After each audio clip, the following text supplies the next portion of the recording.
compassion does. A lot of people punish themselves for saying, I feel bad, I feel their pain, I feel stressed, I feel weak.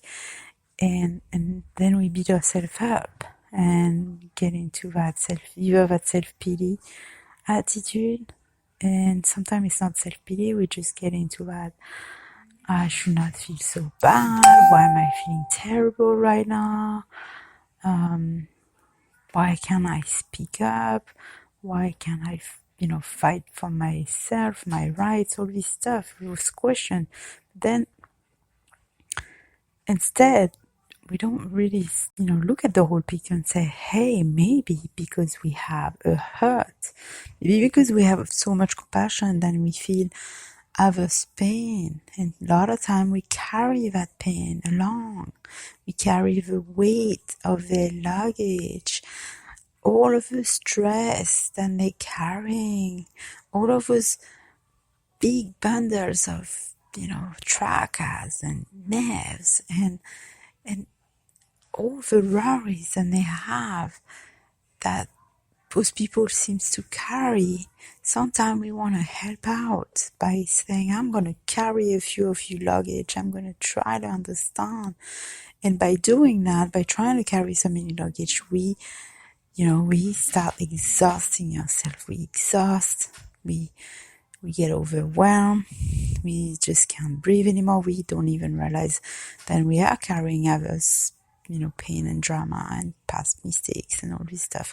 So, and that's, what the first mistake we do is, beat ourselves for feeling bad, for feeling stressed, all this stuff, which we should not do, which we should actually turn things around and say, I actually am a compassionate human being, should be proud of it. Doesn't mean we have to carry everybody's burden, but we should be proud of it.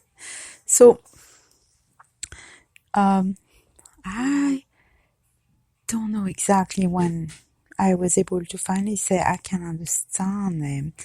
At 24, I thought I could. I thought I knew everything, but I still did not.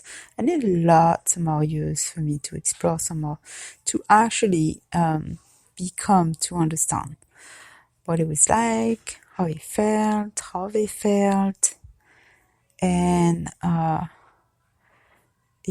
of this. And so I went on 25 and 26, 27.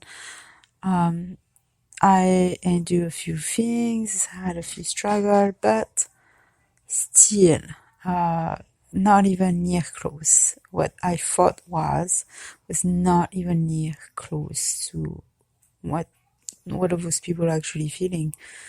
And it's funny because until you actually get there, then you actually understand that. And I know you out there who, if you're listening right now, know exactly what I'm talking about. And it's not just the struggle and the depression that they feel, and the loss, the loss, they're losing touch of humanity and lost touch with themselves, but it's also the mental struggle that they're going through, the mental confusion. And that mental confusion, a lot of time can escalate. And when you escalate, it just triggers, everything becomes a trigger. And when they get those triggers activated, they suffer and more and more and more and more. And that's the details that I'm going to get into. And the part that a lot of people don't know, which they assume people are suffering, they're drinking and they're doing drugs and all this. They know that, but they don't actually understand what kind of mental struggle those people are dealing with. They have no idea. It's not just they're thirsty, they're angry, they're pissed off, none of that. That's peanuts. That's easy to handle. Anger is easy to handle, but if you actually know how they feel mentally, physically, everything, how the the brain is wired and completely destroyed to the point where everything is deregulated.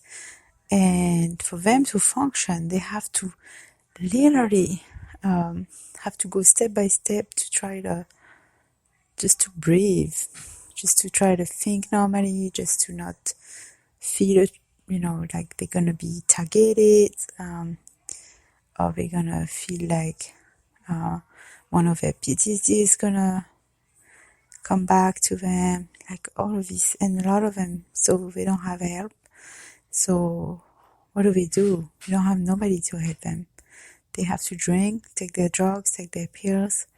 Some of them get to see a doctor so they can share. Sometimes they have good doctor who cares, sometimes they don't. And the only buddies are their drinking buddy or their pill buddy or their drug buddy. And those buddies are just not buddies. They're just people who wants to fight and wants to complain and wants to get mad. So things don't get better. Anyway, getting off subject here. So yeah, 27, 28, 29, started having, after having a few domestic violence situation, I got a few beat-ups. I get beat up a few times, but not like deeply hard. It was just like a small evolution. After I started having like real struggle. But I was still not an alcoholic yet, so it took a little extra time to get there, a few more years. And even during those times, I was still not there yet. So, get to 30, get to 31 and 32, and it's only then that I finally started to understand what they actually felt. So, you can imagine that's a lot of years compared to some of them who start feeling this way when they're 17. In rare occasions, some of them start at 15. I would say maybe the average age for like somebody who gets homeless and start feeling like this, mentally ill, get all these triggers, get all this, suffering a lot, all this stuff, getting to a deeper dark road. I'll say about 28, 29, that's when they actually start. And then they stay there and sometimes they never get off. And maybe some start in their 30s and then they stuck and then they live a life of nightmare for the rest of their day until their death. And that's very sad, very, very sad. And some of them are great people and some of them are not, and some of them were never meant to be there or never thought they were going to end up there. And some of them were always in trouble and were always in that kind of lifestyle. So you need to come to probably about 10 or 15 years of long struggle, long battle, survival, or any type of deep crisis and you went through, tons of really scary bad events maybe you went through, it'll take a huge long accumulation of things. Maybe you lost a lot of people in your family, something, or lost some friends, or went through some accident, or you went through cancer. Maybe your house, burned in fire or something like this. You have to go through all of these things. And then you end up on the street. And then lose everybody you have. Then lose your voice completely. And then you get into about one of the, drug of choice. And then keep going in that way. And then you can finally get there. Not that you should, but once you actually get there and you experience that, what it's like, a lot of them get stuck there and never come out. It's almost impossible. The people like me, by example, who did not grow up like this, did not live that kind of life ever, and then end up there for a little bit, are able to get out, to step out, because it was not, my lifestyle in the past, and I wasn't raised, in violence or in alcohol abuse or drug abuse, anything like this. So for me, in my immerse, in what I learned growing up, it was easy, not easy, but I knew, I already knew they were a better life. I already knew there was hopes, and even they didn't look like they were, but I knew it was there because I've seen it, and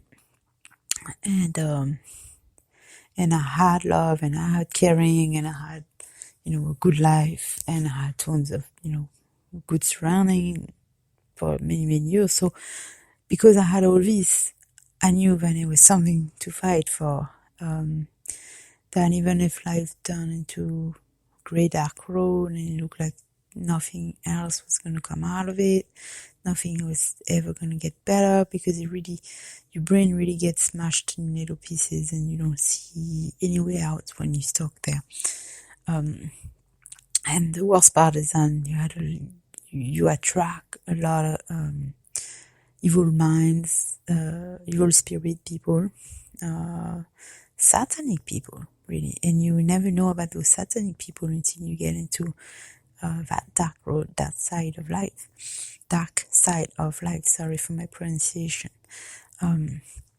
So these kind of people only are attracted to people who are depressed or, low self-esteem, or, just losing their mind, all this. So that's why a lot of people don't understand, like, what someone who's going through all this is really experiencing, because they have no idea what they're up against, basically. And you can't understand until you dealing with it yourself. So now you're talking about all of it. You have all of this incredibly huge amount of negative energy will surround you 24/7, and you have to spend your days trying to fight it. Even when you don't feel negative, you just still constantly have to remind yourself to not think negative, to not think, not feel. Even if you feel it, you have to constantly fight your brain, because all the chemical substance in your body is telling you otherwise, and it's making you depressed. Basically, it's like taking medication, taking a high dose of anything, and it will be so damaging for you, brain chemicals, and it just really damage its pathway. So it's natural occurrence. So it's constant false, dopamine activation is only there for a few instants, but it's 80% of the rest of the day you just drowning and feeling really, really down, and you highly, highly emotional. So that's the state that you're in. So you have to, number one, be fighting for feeling good, have to try to do things that makes you, raise your mood level. You have to always try to stay away from that kind of, harmful minds who can harm you. You have to be on guard all the time. So it's really scary, and you're a target. That's the thing. You're a target for teens, for any bully, any age. So when you're in depression, in high depression, or you just really losing it and really down in life, like I was, and like the homeless people are, you are going to be a target almost everywhere you go. And yeah, like I said, no age does not matter because bullies are in all age. So it starts from like